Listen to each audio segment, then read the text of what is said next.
This week on Vaticano, follow Pope Francis's journey to Southeast Asia, celebrate the Eucharist as a sacrament of unity, and explore the significance of the Holy Father's apostolic trip. Plus, discover a new family tour at the Vatican museums. Vaticano starts now.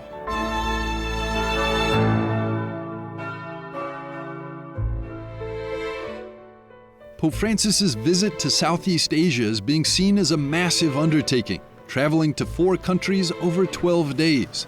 This is the longest trip Pope Francis has taken in his papacy. At 87 years of age, it certainly is a challenge. Starting in the Indonesian capital of Jakarta, the Pope visited the Cathedral of the Assumption to meet Cardinal Ignatius Suharyo Hardjotmojo, who told EWTN News that this visit will help strengthen the already harmonious relationship between Christianity and Islam in Muslim-majority Indonesia. The Pope used the newly constructed Tunnel of Tolerance, which links the grounds of the cathedral to the grounds of the Istiqlal Mosque, one of the largest in the world that can hold 250,000 people. There, the Pope met with the Grand Imam, Nasaruddin Umar. Humanity is only one. After Indonesia, the Holy Father will fly east to the country of Papua New Guinea, or PNG. There, he will meet the country's first cardinal, John Ribat, who told EWTN that they are keen to talk to the Holy Father about their beatified Peter Turat, a priest who stood up for religious values in the face of Japanese oppression and was executed in 1945. They're hoping he will be canonized someday. PNG, a country that has seen brutal tribal violence recently, is hoping the Pope's message of peace will ring through to the various communities living here. While in Port Moresby, the capital, the Pope will meet with the Sisters of the Society of the Heart of Jesus, who care for street children, feeding them and giving them an education. 4 minus 3 equals to 1. Next, Pope Francis will fly back west to the new nation of Timor-Leste. The last time a pope visited here was St. John Paul II in 1989. There, the country's president, José Ramos Horta, will greet the Pope and tell him of the country's plans to forge a new path ahead. The Catholic Church has been here. He told EWTN News that the Catholic Church played a vital role in the country's survival during the Indonesian occupation. Cardinal Virgilio do Carmo da Silva told us that the fact that Pope Francis has decided to travel all the way here will be a reaffirming moment for the people of this newly independent and deeply Catholic country. Finally, the Pope will fly to the island nation of Singapore, the most affluent and wealthy nation on this trip. Here he will meet with young Catholic Singaporeans who will express to the Pope what it's like being a young person of faith in their booming country. And finally, Pope Francis will celebrate Mass with an estimated 50,000 people before departing and returning to Rome in Italy, marking the end of what will be a historic trip for the Church and the people here.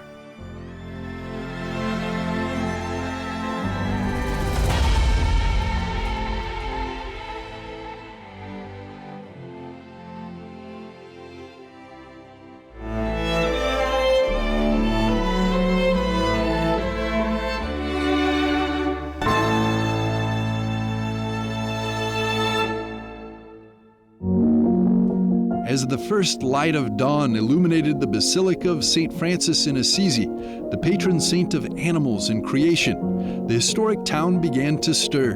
Soon the quiet streets will be filled with pilgrims, gathering and registering for a symbolic walk to celebrate the World Day of Prayer for the care of creation.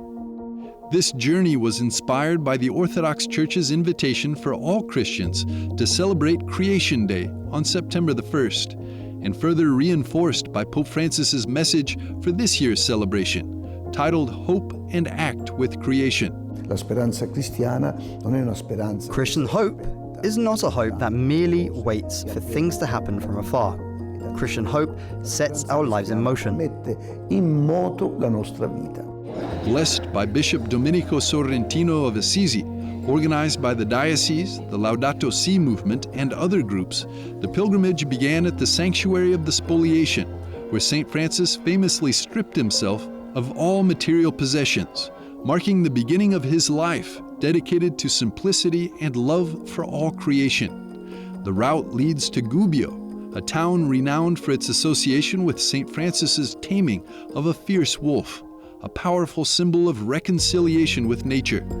Families with children, people walking their pets, and even pilgrims accompanied by wolves. Each participant embodied the theme of active hope, living out the call to care for our common home. Qui si spogliò di tutto. Here, he stripped himself of everything, down to his nakedness. This act represented his way of demonstrating and witnessing that his life was now a new life, no longer tied to money and material possessions, but a life connected to God and his brothers, a life bound by love. After this gesture, the bishop blessed him, wrapped him in his cloak, and Francis took the road to Gubbio, which was the first step of his life as a convert. The pilgrimage that marks the Day of Prayer for Creation is the opening of the month of activities and initiatives called the Season of Creation. This ecumenical initiative, running from September the 1st to October the 4th, encourages Christians worldwide to engage in activities that promote ecological stewardship.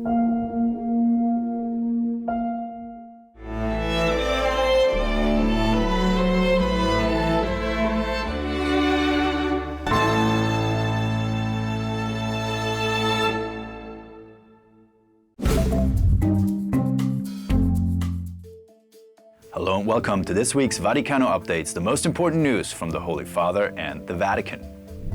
Pope Francis's prayer intention for September focuses on the cry of the earth. In his video message, he urges us to combat poverty and protect nature by changing our personal and communal habits. This prayer video is part of the Pope's Worldwide Prayer Network, which highlights monthly papal intentions. Pope Francis sent a telegram of condolences to Vatican Secretary of State Cardinal Pietro Parolin following the death of the Italian prelate's mother. After landing in Jakarta, Indonesia, the pontiff assured Parolin of his closeness with him and his extended family during their moment of human suffering. A delegation from the Central Committee of German Catholics visited Rome for 3 days of talks with the Curia representatives. The German lay body, which launched the Synodal Way with the German Bishops' Conference in 2019, sought the dialogue with the Vatican to understand Rome and be understood by Rome, as they said. Pope Francis has previously criticized the Synodal Way in Germany. The Vatican has confirmed that there are no objections to the 19th century apparitions of Our Lady of Mercy at the shrine of Bellevaucine in France. This allows the faithful to prudently adhere to them. The Holy See issued a nihil obstat, or no objection, to the miraculous vision and the physical healing of Estelle Faguet, following a request from the Archbishop of Bourges, France. After Israeli forces recovered the bodies of 6 hostages killed by Hamas, Pope Francis called for peace in the Holy Land. He urged the release of remaining hostages and humanitarian aid for the polio outbreak in Gaza.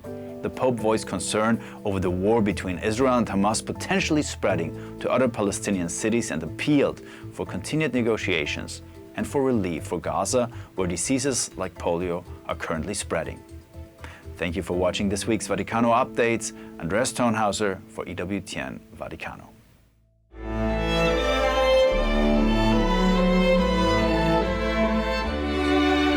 In a few moments, we'll be back with more on the Eucharist as a sacrament of unity. More on Vaticano starts now.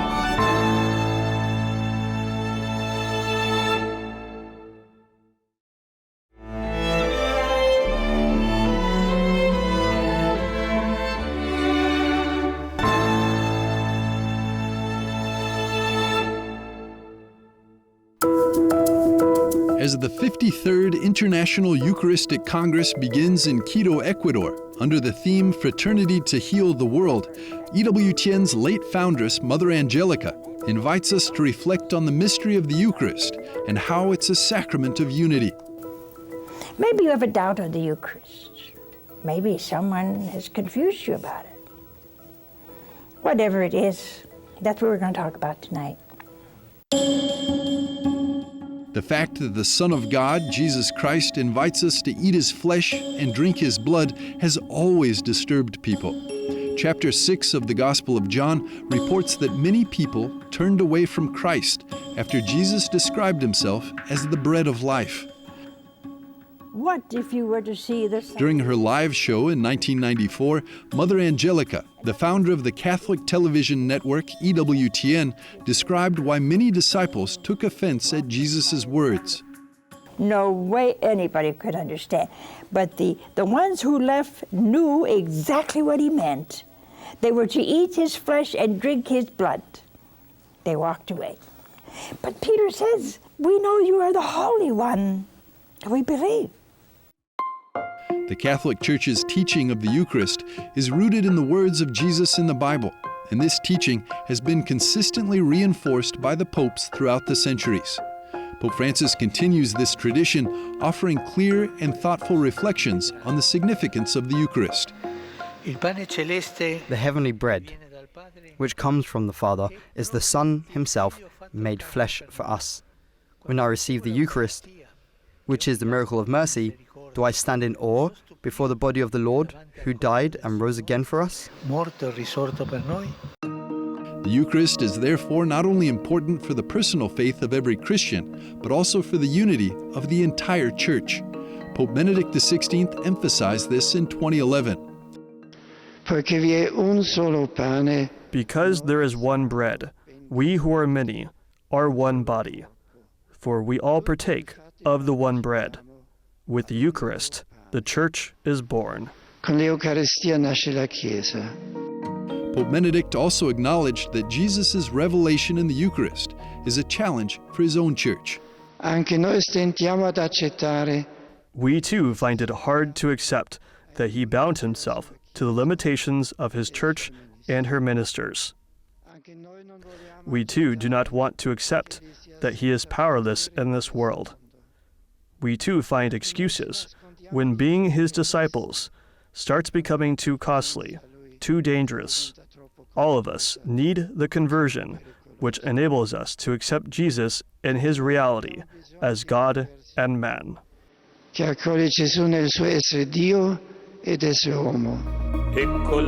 order to express reverence for Christ in the Eucharist, the Church has promoted certain forms of devotion over the centuries. How can you stand when the third person of the Trinity, the Holy Spirit, comes down into the hands of a priest in that awesome moment when He changes that bread into the body, blood, soul, and divinity of Jesus? How can you stand?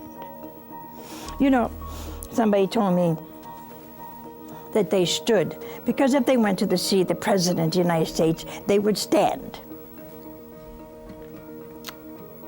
So would I.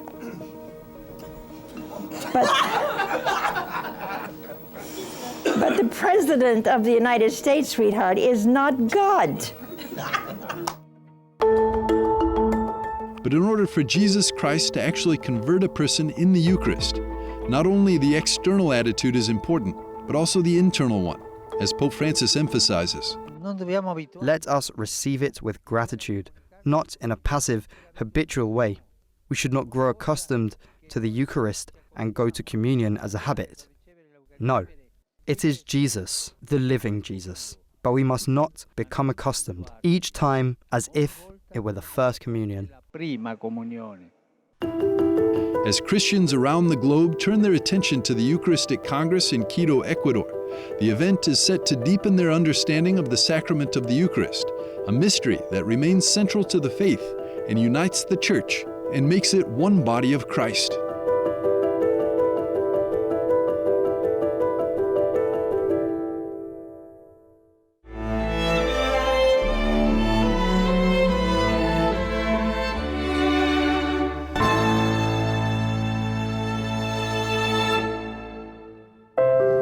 Pope Francis is embarking on his most ambitious and extensive trip to Southeast Asia. In anticipation of this significant visit, we spoke with Father Marcus Solo, a priest from Indonesia and an official at the Dicastery for Interreligious Dialogue, to gain insights into the visit's importance for Indonesian Catholics in a country known for its religious diversity. What is the significance of this visit? We can put the significance of the visit in two aspects. First, it is actually a diplomatic visit of Pope Francis in order to confirm and to encourage Indonesia to live and to enjoy the long-standing diplomatic relation between the Holy See and Indonesia. And the second aspect is a pastoral visit. And the Catholic Indonesia, being a tiny minority, is very happy, very grateful that Pope, the head of the Catholic Church and all over the world, is coming to Indonesia after 11 years of his pontificate, after visiting more than 60 countries. Do you think there will be a lot of people also at the different celebrations that are planned there? The Stadium of Jakarta, where Pope is going to celebrate the Holy Mass on 5th September, can host only more or less 35,000 people. So they are very sad that they cannot come, but they will follow the visit of Pope. How do you see the interreligious dialogue in Southeast Asia, but also maybe what is the situation in Indonesia? The visit of Pope Francis to Indonesia is very significant for the interreligious dialogue, for Indonesia itself, but also for the whole world, I think. And we practice dialogue in various forms, and we know that Pope Francis has particular compassion or passion for interreligious dialogue. He has been doing so many things. The mission of interreligious dialogue will be very central, very important during this visit. In your experience, is there a different understanding of interreligious dialogue, maybe for the faithful in Southeast Asia or faithful here in the West? Yes, exactly. There is a difference because Indonesia is created as a plural country from the beginning. Interreligious dialogue is actually a DNA of our society and our history. We live dialogue in various forms, and particularly dialogue of life. What can we learn in the West, maybe, from the faithful in Indonesia or in Southeast Asia? Well, Indonesia, let us say, has a particular reality of history and language and culture. So those things are integral parts of our society, of Indonesia. Those parts, they also contribute to a peaceful coexistence. The societies, the countries, they have to find commonalities, because commonalities unite rather than separate. And therefore, people are asked to recognize the commonalities in the history, in the culture, in religious realities, and many other examples. Is there a great interest? Do people take interest in Catholic teachings, or is that even something they have on the radar? The Catholicism is well accepted in my country, and it develops itself very well. And by its teachings or by its testimony of life, many people of other religions too, they are very much interested in knowing the teaching of the Catholicism.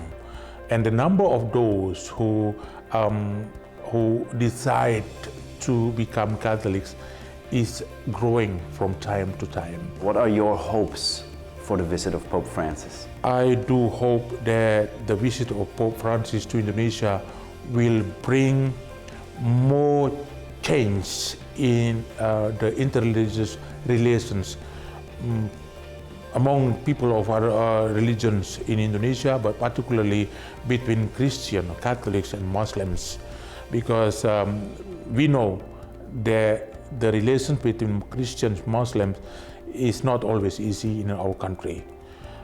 we were and we are always entitled being a role model for a successful interreligious living together, but it is no more. Sincerely saying, it is no more. We also have our challenges, we have our difficulties, we have a lot of homeworks, and I do hope that Pope Francis will help us overcome our challenges, difficulties, giving us real ways how to resolve our problems and to respond to our homeworks. Father Marcus, thank you so much for being with us and sharing also your thoughts on this upcoming apostolic trip to Southeast Asia of Pope Francis. Thank you very much.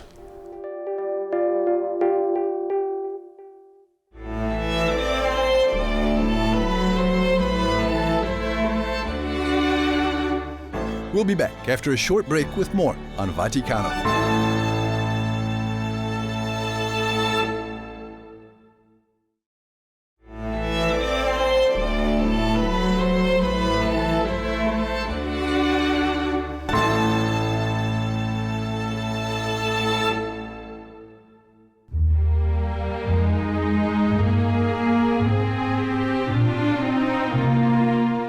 Part of the work of evangelisation is to open the Vatican museums to as many visitors as we can, but also in the educational programmes that we do and the programme for families. Whoever comes into the museum, they're touched in some way by the gospel message.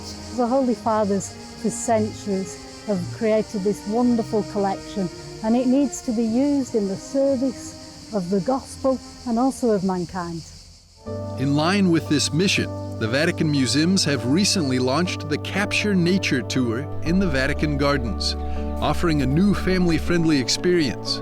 As families stroll through the Vatican Gardens, the gentle rustling of cicadas and other natural sounds create a serene atmosphere that enhances the connection to God's creation. For Paola Nuccetelli, this guided tour allows families not only to explore the natural beauty of the Pope's gardens, but also to embark on a spiritual journey. I believe it's a step closer to God, discovering how He created such beautiful things. The Capture Nature Tour embodies this philosophy, inviting families to experience the wonders of nature as expressions of God's creative power.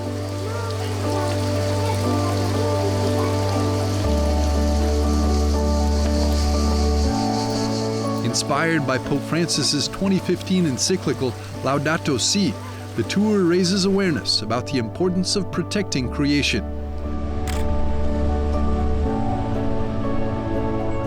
Sister Emanuela Edwards, the head of the didactic office at the Vatican Museums, explains that the tour is designed for children ages 6 to 12.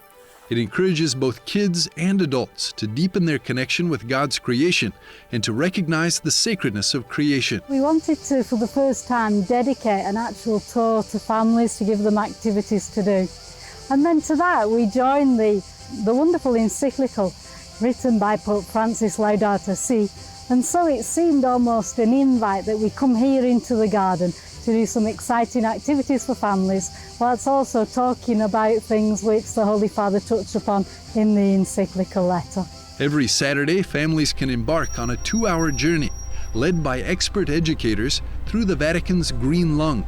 The itinerary includes visits to the Biblical Garden, the Wood, the English Garden, and various fountains and landmarks favored by the pontiffs. Along the way, participants will explore papal coats of arms and hear fascinating anecdotes about these historic sites. What sets this tour apart is its interactive approach. So at 9 o'clock in the morning the tour starts, and it lasts for about 2 hours. And in that time there are 7 or 8 activities which show various parts of the garden, and there's games to do, activities to complete, but also hidden in that is also the educational aspect, where we learn to contemplate and appreciate nature in a way that's appropriate to children. Activities include a treasure hunt, creating a Vatican masterpiece with rubbing techniques, discovering turtles, identifying biblical plants, and exploring the wood wide web and the family of trees. Romina Zica, mother to Chiara and Francesco, believes that taking her 2 young children to the Vatican museums is also a great way of introducing the next generation to the faith. And so contemplating what God has created, and therefore everything that we look at and that we rejoice in, reflects God's breath and God's thought. So certainly to us, and I think to others as well, once one is immersed in nature, one inevitably draws closer to God. After the guided tour, families are welcome to reflect on God's creation and continue their visit inside the Vatican museums to witness the historical patrimony of the Church.